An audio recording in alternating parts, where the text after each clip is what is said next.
You ready? Okay. All right. Good evening, welcome to the Southbridge Special Town Council meeting of Thursday, it's Wednesday, October 30th, 6:30. Please rise for the Pledge of Allegiance.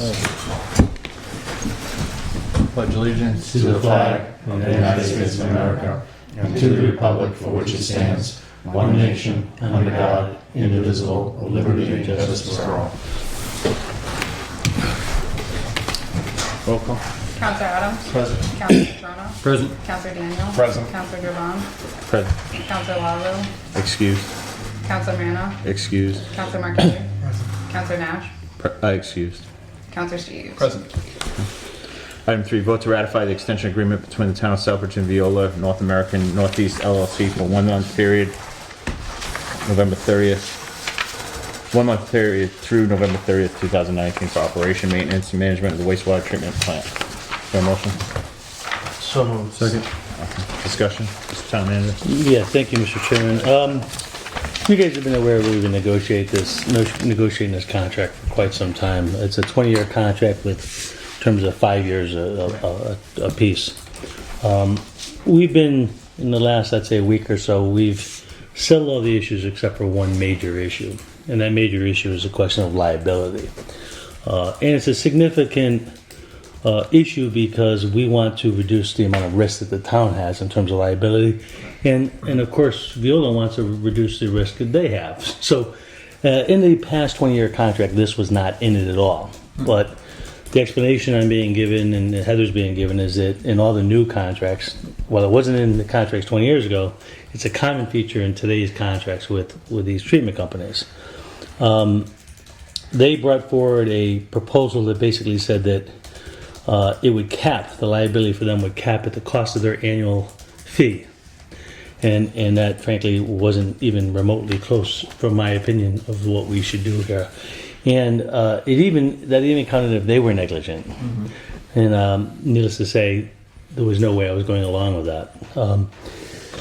I basically, myself and Heather have been negotiating this, and Matt too has been working on this contract as well, the three of us. I got our attorney on the phone along with their attorney, and Heather and myself. I don't think Matt joined us for that. Was Matt with that one? No. And I basically put it blunt to him that we weren't going to accept the contract with those terms in it. And that, we didn't believe that there should be any liability term, or if it is, it should be very limited liability on the town's part. And I made it really, really clear to their attorney that this is something that, in my opinion, could really blow up the whole contract. Now, to be clear, it's also, we had two proposals, one from Viola and one from Suez. Suez also has that provision in it because that's, like I said, that's kind of the going trend for them to try to reduce their liability. So if we did decide not to go with Viola, we're still in the same boat with Suez. We're going to be negotiating the same issue, right? I was very strong in my opinion that I thought that this would blow up the issue, and I told them that we weren't going to go along with the terms that they were proposing. And me and Heather had a long conversation. We had a conversation, for those of you who don't know, there's a gentleman, Steve Medaus, who's the contract expert for Miracle Connell. Steve has worked with us on a lot of contractual issues, the solar arrangements, if you remember. Steve doesn't, the attorneys for the town don't make business decisions. They give you legal advice, right? So at the end of the day, it's me and Heather that bring forward the business decision, and we bring it forward to you guys. And they tailor what the liabilities and what the legal part of it is for us. But after that conversation, we figured they would come back and maybe double it or make it $3 million or whatever. We got the response from them, I want to say yesterday, Heather. I think it was yesterday, maybe the day before, but Attorney. It was last week we got a response for them. Yep. And we sent it on to our attorney. And That's right, yesterday too. you got the response from the all attorney. right, so we sent it, because as soon as they gave me the response, I sent it to our team, Steve Medaus, for his review. We're relatively pleased with that response, but there's a little bit of unclarity in that response. And Steve was working on it today, and he gave us a draft to look at. He is going to run it by one of his attorneys that's an insurance expert and a liability expert. So he was going to run it by. I asked him if it was going to be by the end of today. He didn't respond to me. So I assumed that tomorrow I'm going to get an answer from his expert on insurances and liability issues. Me and Heather, at least from what we see, we can accept the change. We feel pretty good about it, but we're not going to say until we get clear answers from the legal advice if it's good or not. That's where we're at right now. We've been hoping, because this issue is the only kind of sticking issue, we were hoping that we could bring you a contract on the 4th, completed and done, that you guys could have for a vote.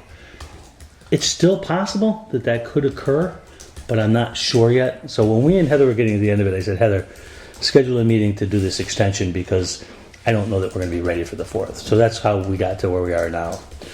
I don't know, Heather, you want to comment any more about it? I mean, I think that pretty sums it up pretty well, but... Yeah, I mean,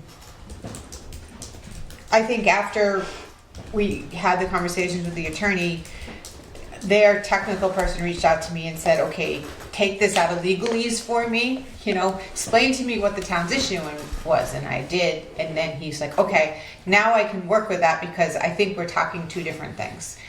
So they really don't want to release their negligence for anything, their liability for any negligence they have. They want some coverage in liability for contractual issues with us, which is a little different than the way we were interpreting it. So we need to make those legalese read that way. And I know that's still kind of like a gray thing. You're like, well, what do you mean contractual issues? Well, there's a clause in our contract if they don't provide their minimum staffing that we get a reduction on the contract. So that would be a liability against the contract. So there would be a cap out on how much we could get a reduction in that. But that cap that was There would once be smaller, what's the annual fee? The annual fee is about 1.2 million, 1.3 million. So even the cap on that right now is at $4 million. So it's way above where we were, which is essentially the insurance that we have on the project. So, we required under the RP that they had to have a certain insurance amount, and I think the cap is right at that insurance amount, right? It's $4 million. I think it might be 6. It's above it. I think it's actually 6 for the insurance. So, they would be covered up to $6 million for anything anyway. To me, I almost think it's pointless at this point. I think it could almost come out, but their insurance would never cover that lack of having staffing. Right. That's a different type of liability. That's not a negligence liability or something with the property or something with environmental liability. This is the liability against the contract. It's so that if there was a liability, if there was a fee against the contract that happened or reduction, then they wouldn't. we were trying to envision something that could happen to raise to a $4 million level, and we couldn't come up with anything that would be at that kind of rate. So we felt pretty good about it. I couldn't figure out anything that would look into those numbers, because on the other liabilities, if there's a permit violation of permit, that's a liability against them. As long as there was negligence there with the violations of the permit, it would have to be something that was more than just. So to kind of give you up, because believe me, we didn't want to have a special meeting tonight either, but in talking to Steve Medaus today, we're going to have a future problem, right? Because even if we can get it done for the 4th, Steve's already booked up at selectmen's meetings in other places, and I said the next meeting, which I think is the 18th, and he's already booked up there. I think it's important because it's a big, important contract that an attorney be here. So I said to Steve, it's either one or two things. Either we'd have to have a special meeting, or I can have Dee come in, even though he's not the expert. Steve's going to explain to him the issues, and Dee could explain it. So I would think you guys would want an attorney for this one because it's a pretty significant agreement. So if you guys want to do it at a regular scheduled meeting, I'll see if he can either get the insurance expert he's talking about, or Dee to come in, or we'd have to have a special meeting so we can have Steve to come in. That's up to the chair and how he wants to do it, but it is going to be a concern. Well, just to respond to that, and I'll recognize you in a second. Okay. In regards to that, I wouldn't feel comfortable having any other attorney come in except for the one that's been working on the contract. That would be ludicrous for us to have any other attorney come in and be briefed to discuss the technicalities of this contract that's worth millions of dollars. Yep, Rich, yep. So we'll cross that bridge. And Okay. I'll have further comments after the Council, Steve. My question is just a clarification based on what you guys were saying. What I heard Heather saying is that if for some reason they don't supply enough staff, we can cut our fees to them Correct. by some sum. Correct. Are there other issues that would be covered under that kind of liability? That we can talk about? I asked for examples from Veolia. I didn't I was just trying to look at his email.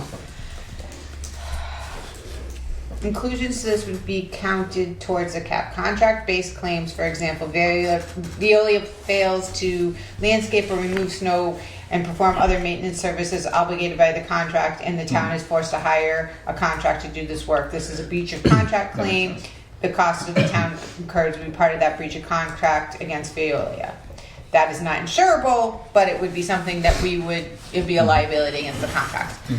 So, I've been here 7, 8 years. We've never had anything. So it's one of those things that I'm like, all right, we probably wouldn't even do that. I don't see, like, I guess if it was something that we found so, like that it wasn't, if they're not doing the landscaping, I say something and they go do it. I don't think they have that type of relationship. I don't know why they're worried, but maybe they got burned somewhere else. I don't know. It's not the type of relationship we have, but I understand that they're trying to make sure that we don't nickel and dime them so they're not Which makes making sense, anything on a project. And also, so, there's another line in there, and I'm thinking I just had it, just escaped it. It'll come back to me if somebody else has a question, I hope. Councilor Marquez? My only question would be, what if they're not staffed and something happens down there? That would be my question. I'm not too concerned about us getting people down there, but we're cutting our fees. But what if something catastrophic happens down there and they don't have anybody there to So make that, sure it's not happening? That would be my concern. I mean, respond to it. Yeah. So in my mind, that would be negligence on their part, Okay. and negligence is not counted under the cap anyway. So that was the major concern we had, is that their own negligence, they'd be capped for that. I don't see, why should you be capped for your own negligence? That didn't make any sense to me. So what you're describing, because they caused it and they were negligent and they weren't following the prescribed thing, it would fall outside the cap anyway, Mike. All right. Thank you. I Councilor don't Stevens, go remember the question. So as far as this issue goes, and the conflict you've had at the moment, have you looked at other towns' contracts with them, and how did they phrase this? How did they deal with this issue? That was actually a question we talked about during that time. They provided some examples, but they never did provide us any examples because they were trying to provide us examples of how they would have these liability clauses that we didn't want to go with anyway. So we weren't real looking, because truthfully, I think, Gus, if you were to ask me, I bet you there's a lot of towns that go along with this cap liability provision to their own detriment, but I would be willing to bet that a lot of managers do that, and I wasn't going down that path. I don't think we should go down that path, especially on negligence issues. So seeing language of what some mistake some other town did wasn't exactly something that I was all that worried about, to be honest with you. How about something that's like Steve might have suggested? He really didn't have a suggestion for that. That Steve was in part of the conversation when I brought that up to the Veolia's attorney, and they said that they had, provisions that we could look at. But again, my position was we're not gonna do that anyway. So Right. I don't care if some other town made that mistake. We don't want to do that. And this asking for limit liability is not unusual. Companies do that all the sure, I time. get that. Steve sees that all the time. The normal response with both me and Steve in our discussions is that we're going to push back on that. We're not going to go down that path. Right. But every company tries to do that because if they can limit it, it protects them, right? But I don't really believe we've been going 20 years without having a liability path. Why all of a sudden now do we have it? Especially when it relates to negligence. It just doesn't make sense to me. Right. Okay. Yeah. Yes, sir, Councilor. Okay. Thanks. Councilor Dan? Thank you. I just want to be clear. Beside this issue that you're working on right now, is there anything else that you're unhappy with? So we think we're good with the rest of it. We sent them a provision, a contract. Me, Heather, and Matt worked on it with things they had, and we came to an agreement on everything, right? And we sent it to them. The only pushback we got to the contract that we had changed, the edits we had made, was on this liability issue. That was it. So that's the only thing we've heard from them that they have concerns with. So unless they throw back something unexpected, we think this liability issue is the final one. Now, Steve's gonna draft it. Hopefully it'll be done tomorrow. I'm gonna take that new language, I'm gonna ship it back to their attorney and say, what are you gonna do here? This is our final package. Yeah, this is our final package, and they may come back with more negotiation. I don't know yet, because it's not in my control what they do. But I'm going to kick it back to them and see if we can close it on that basis. That's why I say it's possible that we could at least give you, even if we don't vote on it for the 4th, I'd like to have you guys have packets for the 4th outlining what it is so you have time to look at it, right? It may be possible on the 4th, but even if it is, I don't have an attorney, so we're not going to be able to do it on the 4th either way. Okay? Thank you. Well, I won't bring the contract forward until it at least Right. it has all the dotted i's and everything anyway. Well, on the we 4th. wouldn't bring it to you without it being done. So, a couple of concerns that I have. First off, one is the fact that we have to schedule a town council meeting as a whole because it wasn't planned out that we would have this, anticipate this issue. So regardless of even if we had a full contract, we would have still had to have a special meeting. Because the contract extension expires October 31st, correct? Yeah, and that is correct. Me and Steve had a conversation about that. Truthfully, we believe we could have went to the 4th without a problem. That's the position that we had. We think that Viola wants it signed more earlier than we do. But that, Steve said. So you're telling me, okay, you're telling me the attorney is telling you that we have an extension agreement that's going to expire on October 31st, and with no contract in place, we would be safe? That's what our legal counsel is telling us? So Steve said to me, in a private sector environment, he's 100% sure that it would be fine. He wasn't absolutely sure in a government setting if it would be or not, and he would have had to do a little bit more research in it. But he also said to me that he thinks the people that really wanted the contract signed more was Viola, because they get their payroll and employees are all paid for us. They want to have a contract for that term. We never did the look up to see government issues, but we weren't overly concerned if we went a couple of days. Both parties here understanding we're trying to get to a contract, and both of us agree that we're going to get to a contract here, Jack. It's not like it's not going to happen. So I don't think the concern of a couple of days was a huge legal concern for our attorneys. So it is better to do. Let's say first, it's better to do it when you can, if you can. This would be my concern as an elected official and sitting on the other side of it. It's all well and good when parties say, hey, I want a contract with you, you want a contract with me. But if something were to happen, they're going to sit there A couple going, of days. hey, your contract expired. We've been down this road with a million other things with Casella and everybody else. They find every little legal hole. And you really think if we're getting legal advice to that effect, that an attorney believes absent a contract extension, I have really serious concerns about that. So I think that's a question we can talk to him more about when he comes in. I don't know. He couldn't give me the clear 100% answer because he didn't know the government contract versus in the private sector. He was fine with it. I think the way it works is that the existing contract still carries forward unless there's a agreement to break it in this situation. But I'm not a lawyer, so I'm not going to try to fight that fight. I'll say it directly to you, Jack, is that me and Heather and Matt were focused on trying to negotiate the contract done. And when we realized that we weren't going to make the date, I told Heather, schedule a meeting with the council. And frankly, didn't tell her to have a special meeting, and that kind of occurred.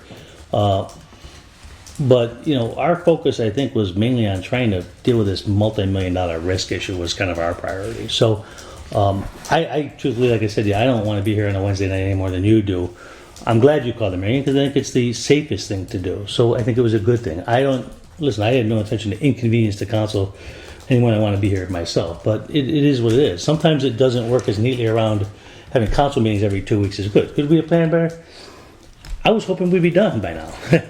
I thought this deal was going to be done almost a week ago. This whole issue of liability is new. It wasn't in the contract. It wasn't in the template we gave for the RFP.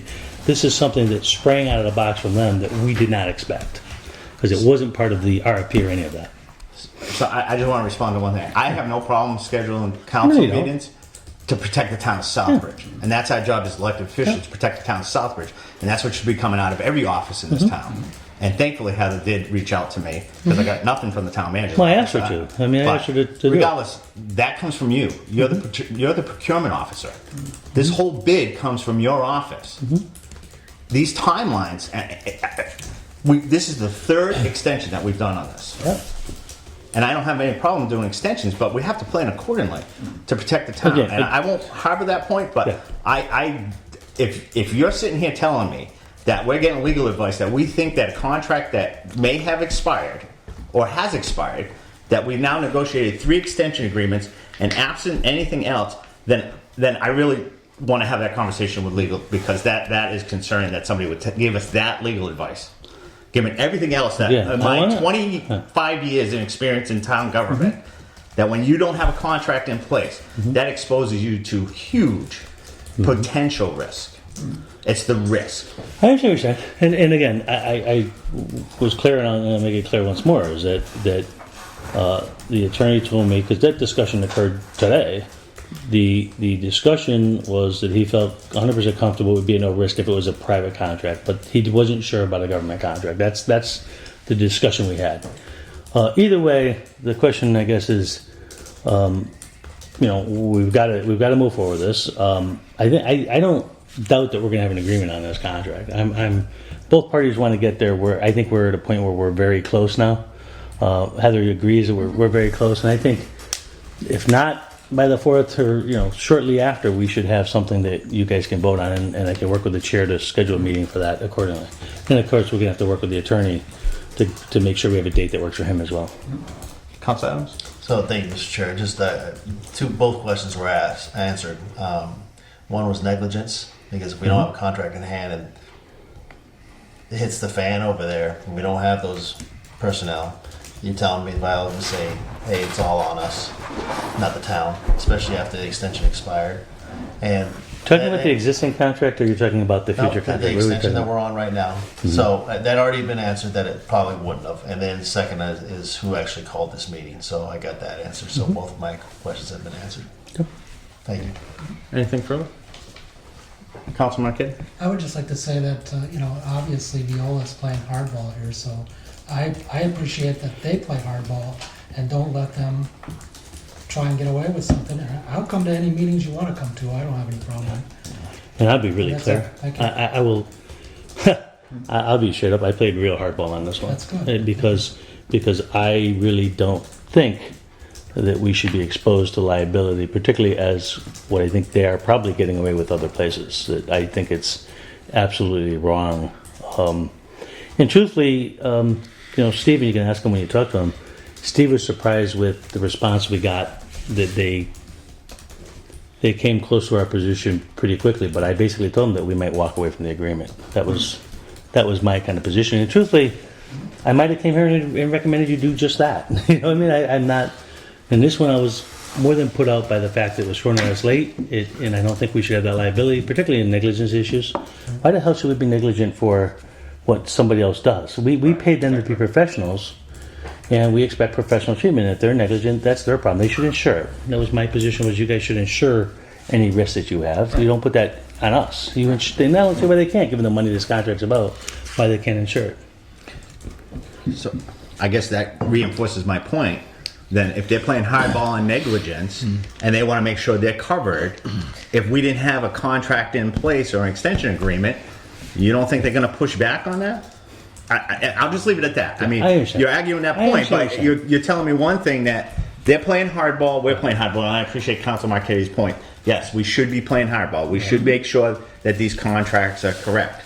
And if they're playing hardball, then we have to protect ourselves as I well. agree. And that's why you need an agreement in And place. I understand, Jack. My opinion in this, and to be honest with you, I have my own opinion as to that, but I'm not going to argue with you, but because it's a legal issue and it is what it is. So with that, If I'm wrong, I'll say I'm wrong. I don't know, but you want to hear my opinion, I'll give it to you. I don't know that it's valuable because I'm not an attorney, right? But all the places are still in effect. They're providing services. They're still there. They're doing all their services. With the contract in place. But even with the contract expired, they're still providing those services. So They're not gonna walk out the they door. can't walk They're out not the gonna door, walk and out- I think the liability stays with them because they're still doing the services. So unless they were to walk out the door and say, okay, the contract's over, I still think they're going to be liable for anything they do while they're still there, even if there's no contract. That would be my opinion, but I understand why you feel the way you do. So the potential could be they could walk out the door without a contract in In place. theory, but they're not going to because they want this deal. This is something they want as much as we do. But they could walk out the door without a We- contract. So even in that, They could walk out the door if you don't have a contract. We I mean, can sit there all day we long and can say have this what one. ifs, right? but absent a I contract, understand. if somebody really wanted to, Yeah. they could pull up stakes. And granted, there's money here, money there, Yeah. but Yeah, that's it's why true. we negotiate in these big contracts. Yep. I So I don't yeah, believe I it. understand. We could. I'm not can go on a long time. What's that? We could go on a long time, the discussion here. I understand what you're feeling. I don't, So, anything further? Roll call? Counselor Adams? Yes. Counselor Catrona? Yes. Counselor Daniel? Yes. Counselor Jovan? Yes. Counselor Marquetti? Yes. Counselor Steve? Yes. Next item, status update on Goddard Street water line repairs.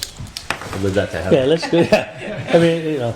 Because, Thank you, Heather, for all the updates that you provided. Yeah, I wish So- I had more information. Do you want me to address Mike's question before we go to the more thorough debate? 'Cause Mike, Sure. okay, so some of you may or may not know, Mike has had some Councilor questions. Marquetti? Yeah, Councilor Marquetti has had, I apologize. Well, no, it's in the council. Yeah, no, it's fine, it's fine. Councilor Marquetti raised some questions about inspections.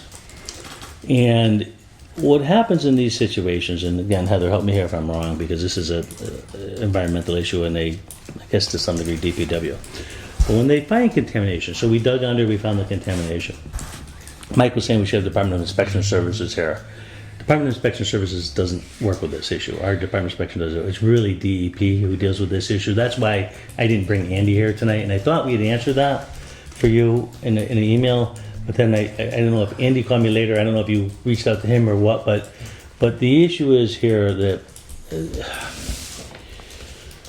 when they dug the hole to do the repair, they found the petroleum-based product in the soil. Okay. If you go to that location, you can guess where it might have come from because there's only limited places around it, right? But there's no proof that it came out of here last week or 2 years ago or 10 years ago. You don't know what happened.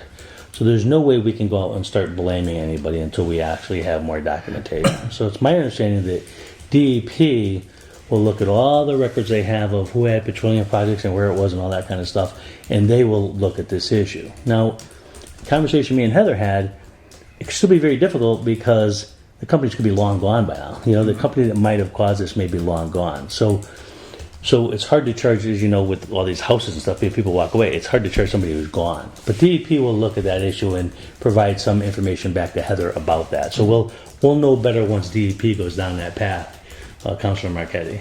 But we just don't know the answer to that question yet. Right. I've been asking, you know, I've been going back and forth. Me and Heather have been talking about this since it was first discovered. And of course, my question is probably the same question you guys are thinking about. What's the cost of this? All right, and I sent you back a note. I wanted to let you know because one of the things and it's taxpayers are taxpayers, but it's not general fund budget, so it's not like we have to make any transfers or anything here. It's coming out of the enterprise fund for water, right?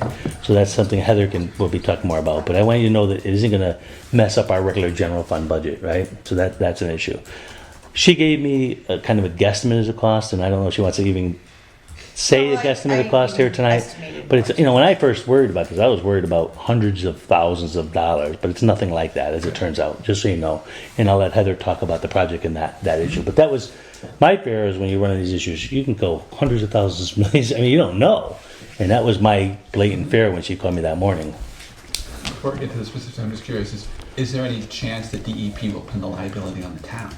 No. Well, I don't think so because we don't have any oil things there. Oh, So not. it'd be things But- like gas stations, repair Yeah. shops. Well, you know, when I first heard about it, I was like, "Is this gas?" And Heather says it's petroleum product. So I don't know if that's oil or what that means exactly myself, but Well, because So let her talk about my that, yeah. introduction when I emailed to you about it is asking, is it something could have been related to the natural gas projects that have been going on in that area? the problem is, Gus, the material we moved. At the end of the day, we had to fix it. So the material we moved and what happened for the repair, we are going to have to be responsible for that unless we can find some other source. But so we are going to be responsible to the degree that we had to take the material out. We have responsibility to move it, put clean soil in, and test the water and do all that stuff. All of that is going to fall under the water company. Okay. Heather, you want to? Sure. So I know I've been giving you guys updates as much as I know, so let me just summary. Water main broke on Friday, noon time. They got all the normal things that we have to do to get in place even before we dig, with dig safe and everything. They started to dig. It's about 3:30. I ended up going back to the site.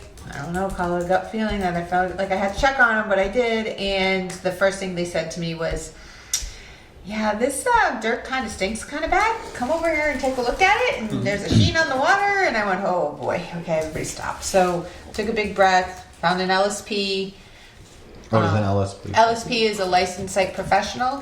When there is a contamination here in Massachusetts that you have to deal with, you have to hire an LSP, and they are really your guiding, overseeing body. They help to do everything, including contact the DEP and report the spill. They're your liaison with DEP.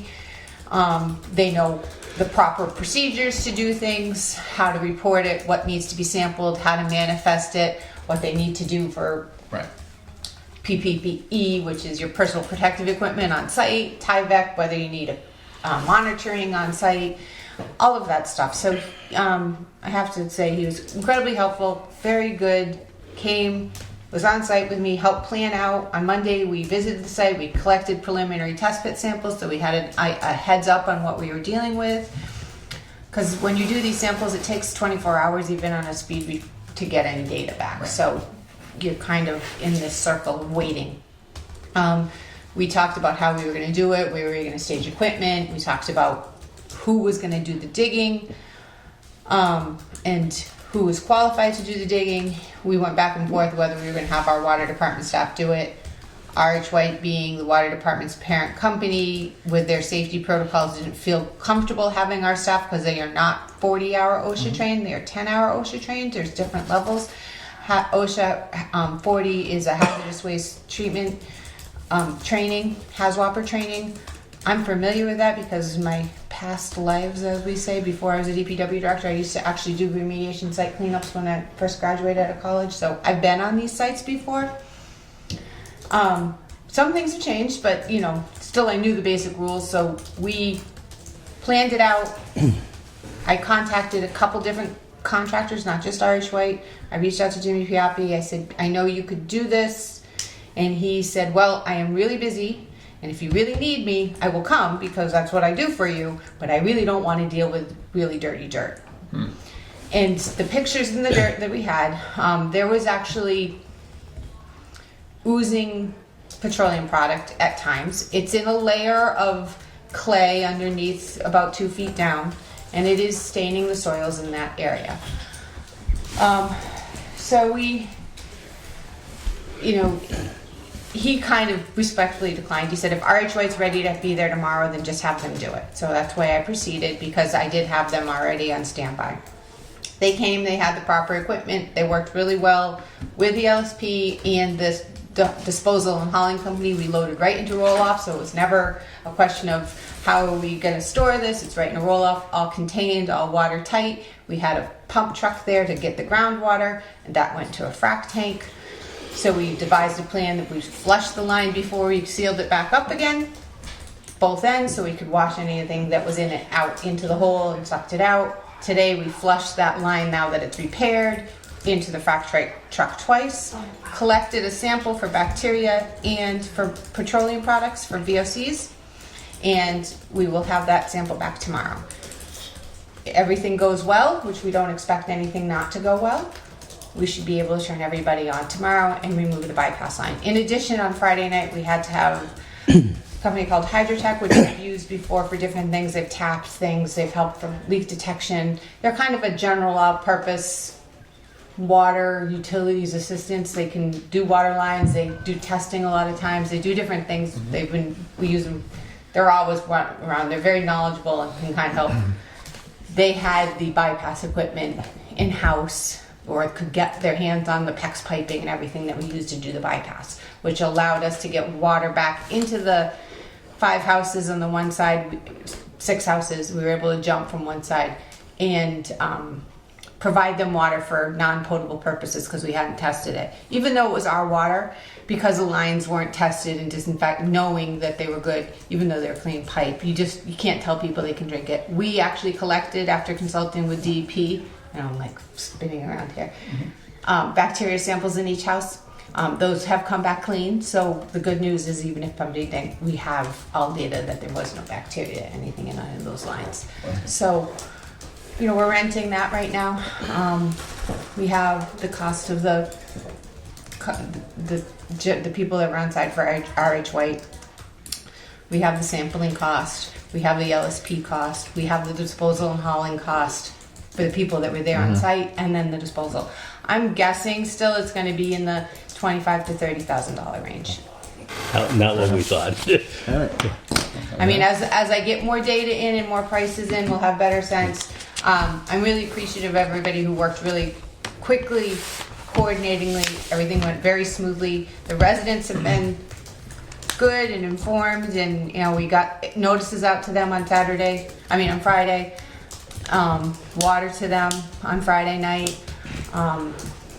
We're trying our best. We've already repaved it. Hopefully we're in and out of there tomorrow. Councilor Nair? Thank you, Mr. Chair. Just a couple of questions. Number one, was that an old main? It is an old main. It was in 1934 or 39. I don't remember the date, but yes. So it just died of old age. Yeah, we're all a little puzzled because it did split longitudinally and kind of blow out from one side. The pressures are higher down in that area. They're 90 psi, so it must have gotten some type of water hammer. We're not sure what from. It's a 6-inch main. It's not one of our 8-inch mains, but hopefully this is not a sign of things to come. There was some tuberculation, but that doesn't really. It doesn't weaken the pipe as much as you would think because it actually grows in on the pipe, but. Just if I could point out something, Mr. Chairman, and I'm not sure if I heard this in your conversation, the bypass to those houses is still in place because they still have to finish the Yeah, I did testing. so. You did say, okay. Yeah. So when do we expect the bypass to be done where they will actually get water again, regular water? When do we expect that? Hopefully tomorrow. Come on. Let's not share. I might have missed. I just want to make sure it was clear. Has National Grid run into any of this while they've been down there digging? So so when we were doing the mark out, so when we do an emergency mark out, everybody's kind of like on site, like, okay, National Grid's here, which is not National Grid that comes to does their mark outs. If you know, they actually subcontract it out. There was some comment on an old card, not a recent card, on one of their old cards that there was contamination in this area. But it was a handwritten comment on what's called a tie card. If they had hit it, they're supposed to report it. From what I saw on the DEP's reporting website, now I shouldn't say that, whenever they did that original installation, they probably didn't have the same reporting requirements. But if they had hit it this time, they're supposed to report. It is possible they went right over it and didn't hit it. It's at an elevation that's below how deep they go. They only go 18 to 24 inches, and it's below that. The reason we saw it sooner when we first started digging is because we had supersaturated the ground and the groundwater had come up right through the asphalt into all that subsoils versus it being down below where they were working. This is probably sitting right above the water table at normal water table, which is probably 3.5, 4 feet. And we made it come up to the surface, so as soon as you started digging into that dirt, you started seeing it. Because of how much water was down there. You got to remember, when we found this leak, which was literally one of my guys pulled out of Cumberland Farms and went that way, kind of like to go get his lunch, not to, and went down the road and was like, we have a water line break, and ironically, the guys didn't really take him seriously because we have a water line break, we got to take a sample of this groundwater that's coming out of the road all the time. Well, this was like the road was floating and he was running around telling people to move their cars because there was 6 inches of water on the road. Oh, wow. So this wasn't like this was a catastrophic break where we have a flooding situation. Get down here, let's get this line off as quick as possible because we had 6 inches of water up on people's tires, and he was running around to the guy, whose car is this?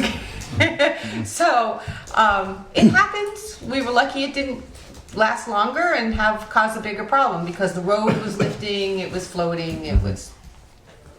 Okay, and National Grid only was down a foot and a half. They'd only go down 24 inches. Their pipes are 18 to 24 inches.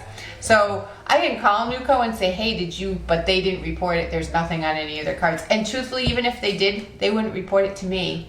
They report it to DEP. There's no requirement for them to report anything like that to a town because we don't have anybody that monitors that. I mean, and we can go on. So I went on the DEP's website. You can go on and look at where there's historical spills in any town at any location, and it shows you by address and location. Right. It's GIS based, so you kind of have to take the addresses and kind of, okay, is that the real location of that dot? Right. But I mean, there are known spills over there.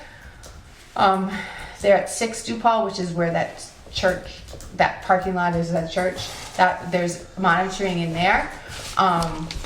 It's a little further away from where we are. I mean, it's not so far. I don't know if DEP will relate the two. I don't know. That's a DEP discussion. Once they get more information about what our soil, what's in our soil, there are, when the full scans come back of the contamination, there are ways to know what it is based on the constituents. Is this aged gas? Is this aged diesel? Is this aged Motor. other petroleum? Fuel, number 2 oil, what it is. Cooking grease.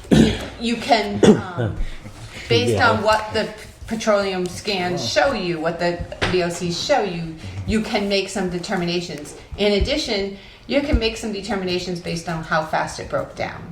Because certain things will dissipate faster than others, and you'll see other different breakdown characteristics. That's a whole other level of It's a whole nother conversation Chemistry. for another day. more than I want to deal with, but that's what DEP will make their determinations. It won't be instantly, but they will look at it and then they make a determination whether they want more sampling done. And it won't be to us, they will contract somebody else out. That's the one thing I want to say. We don't want to go chasing this. Right. We don't want to go, our limited area is limited to where that repair is. It's a utilities cleanup only. We only are limited to that. So pointing out to that, if a pipe broke down the road a little bit more, and we could run into the same instance again, in theory, right? Just so you understand, because it's not, everything's not cleaned up, just that site is cleaned up. Right. Constitute.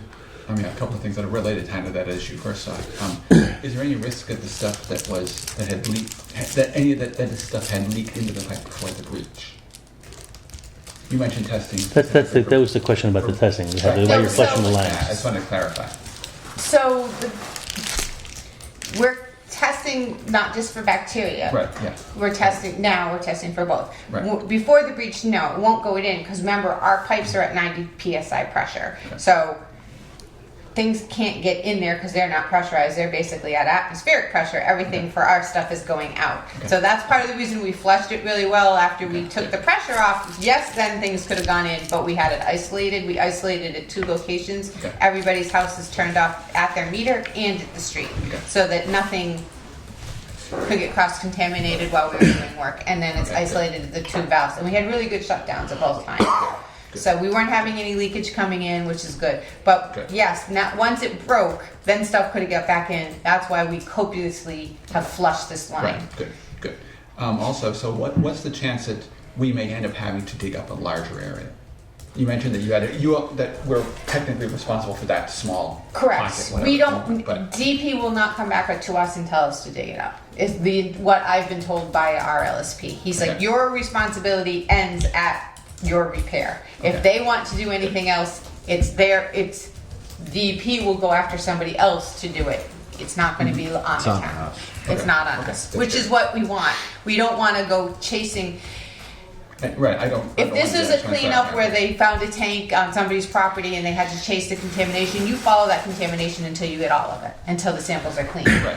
That's not what happens here. It's not that traditional where if you had an underground storage tank. We removed the underground storage tank here out in the parking lot and that has leaked. We have to chase that contamination. yes, right. Okay? That's a different situation. So, but that's not what we have here. When you're repairing your utility, you're only responsible for that material that you had to remove during that repair. Okay. And Good. you're responsible to tell them what it is and give them all the information so they can make their own. The DP can make a determination if they have to do something else. Okay.